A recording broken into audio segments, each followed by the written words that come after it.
Hi, I'm Wils, and this is the story of how I was dropped by my record label for coming out as gay. I was born and raised in Singapore. When I was in secondary school, which is high school for you guys, my class nominated me to go out for a school singing contest without my knowledge. On the day of the contest, they called out my name, and I was like, me? I didn't sign up for this. I just gotta brave through it. So I went on stage. I sang, and it was it was so terrible. And everybody started laughing, and I was like, this is interesting. If people could laugh from music, maybe I should take up a year of picking up the guitar and the piano, and I'm gonna learn how to sing and see if I could join the talent contest the year after again. A year later, I went back and I joined the talent contest, and then I sang a song and I made my classmates cry, and this time, thank God, I was in tune. And so I decided that at that very moment that singing is something that helps me to connect with people. It can invoke an emotion. I don't know, I just like making people happy. About 12 years ago, I came to Hollywood. I was recommended by a record label in Taiwan to an artist course in Hollywood Institute. And then on my way back to Singapore, I was with my parents for a holiday in Madrid, Spain. And I was singing in a park. A producer stopped and asked me if I would like to join like a house party in the evening. And I was like, stranger danger, no. But then there was something like in my gut telling me, oh my God, this is so fun, like I'm in a complete different environment. And it turns out that it was a party filled with celebrities. And I felt so small. And then the producer who invited me, he said, would you like to sing for us? And I was like, no, because I'm so out of place. I started singing, and they said, hey, would you like to stay here and do a music video with us? And I was like, yes. That morning, I told my parents. My mom and dad looked at each other. They were like, I was convincing. I gotta take a leap of faith. We made a music video for my first song, Hola, which became a viral hit in Spain. They asked me, what do you want to do with your music video? And I said, well, I live my life as a closeted gay man. I can't be obvious about it. So we ended up making a music video where I was with this woman, and she was my girlfriend, and we were walking, and she went to shop, and I ventured into a gay bar. And I was like, this is beautiful. My girlfriend comes in, she's like, what are you doing in the gay bar? And I'm like, I don't know, I just accidentally, ventured into this. And so we took it out to the street to start dancing all together, about 30 of us. The national press of Singapore picked up that video, and because they were proud of my achievements overseas, then I was contacted by a Chinese record label that was based in Singapore, and they said, it's time to expand yourself and come back to Asia. There's a little part of me that says, let's see what happens. I went back to LA to film my music video for my first album, and Randy Jackson walked into the studio. My heart stopped, and I was like, oh my God, I used to watch him as a kid. And I was like, hi, Randy. And he was like, hey, how you doing? I was like, I'm just filming a music video. You want to sit down for a coffee so that we could maybe discuss something about music? And I was like, I would love to. He said, Will, we should do something for the East and the West. There hasn't been really back then much of an East and West collaboration, and you represent that, and we should do that. And I was like, yes. I would love to. He took me to Fashion Week in New York, and I performed at the Boys Meet Girls fashion show, and I met Kylie Jenner when I was performing, and I was like, oh my God, be calm. When boys and girls, the one, the only international superstar, Will. Welcome, Will. We went to what is equivalent of a Grammy Awards in Taiwan. And then we went back to Singapore, and I performed in front of 44,000 people in front of my country, my song Hola. It was a really weird feeling because I was like, my dreams came true. I'm in front of so many people performing and singing and doing what I love. I was on cover of Men's Health magazine. I was on national press. I felt lonely. I felt like something was missing. If this is fame, and if it does not bring me anything, it doesn't bring me any value, it doesn't make me happier, then something must be wrong.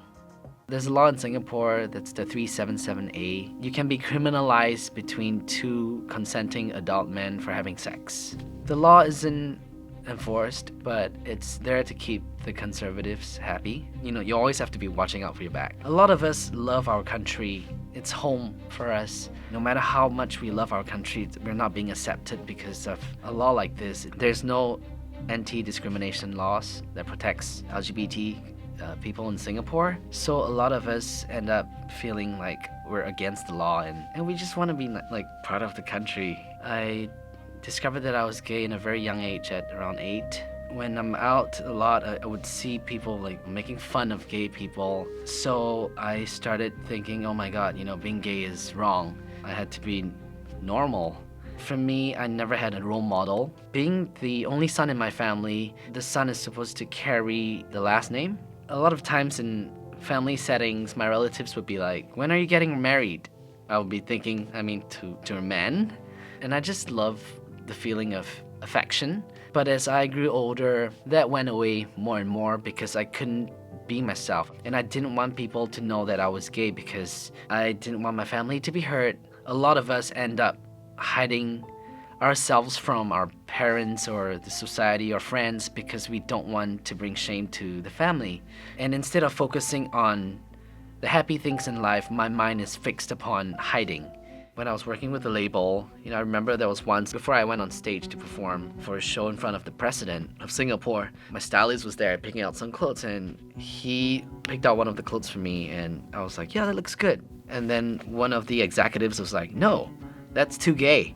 My stylist friend was gay. I'm gay secretly in the closet. And I was like, oh my God, I can't be myself? I didn't speak up for my stylist friend, which I felt really horrible about. I had a discussion with Randy before we came back to LA. I was like, Randy, I have to tell you something. I'm gay. I'm not happy, being in front of so many people and feeling like I can't be myself. And Randy was like, oh, I thought you were going to tell me something more important. No matter what you are, I love you. I just felt so accepted and like it was not an issue. I told Randy, I said, Randy, I think I need some time to discover about myself. As a gay man, I never had that. And he was like, go ahead, do it.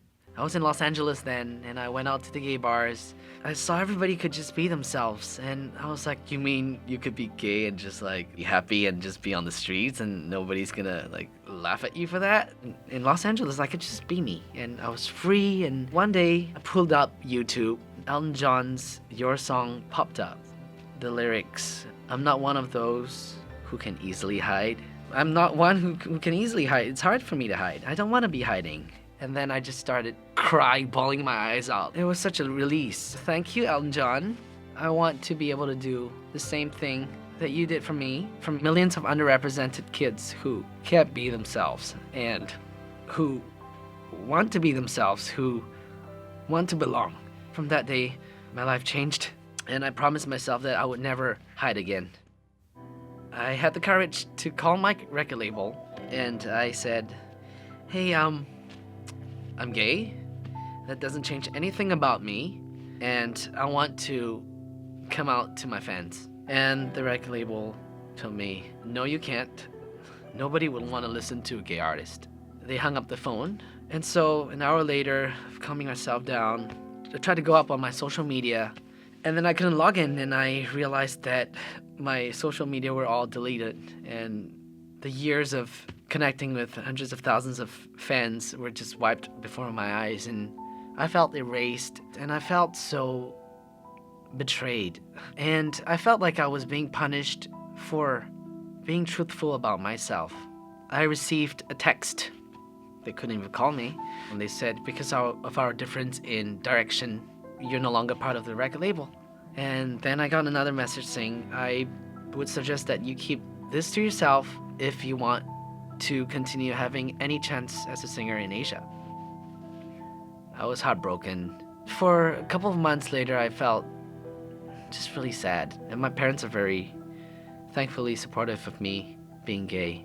And my mom was like, are you okay? And I was like, yeah, Mom, you know what? I'm sorry that I was at the peak of everything and, this happened because, I came out and I kind of had a little internal battle about myself, feeling like, oh my God, like, should I have just stayed in the closet?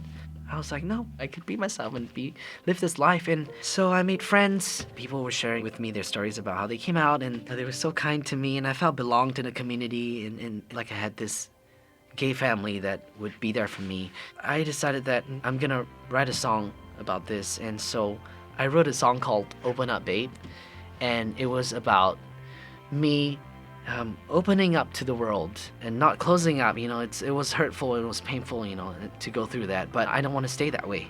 So I did my first single as an openly gay artist, as an independent artist, and then I started receiving thousands of messages from people in Asia. They were sharing with me their stories about how they're gay, some of them in the closet, some of them not, but they're so happy that they now have representation. And that was a time where I go, you know what, it's no longer a shame. I now feel proud being a gay man. I realized that I want to fight for every gay, lesbian, transgender, and bisexual who ever felt discriminated against. I am now working on an album. I'm coming out with a song called Someone Who Loves You. I decided that I really want to write this song to remind all of us that we deserve to be loved. Someone will find you and love you for who you are. So yes, I was dropped by my record label. Yes, I was heartbroken. But now I found the purpose. You should celebrate every aspect of gayness in you. You decide who to love. Don't let anyone decide that for you. Be the gayest as can be.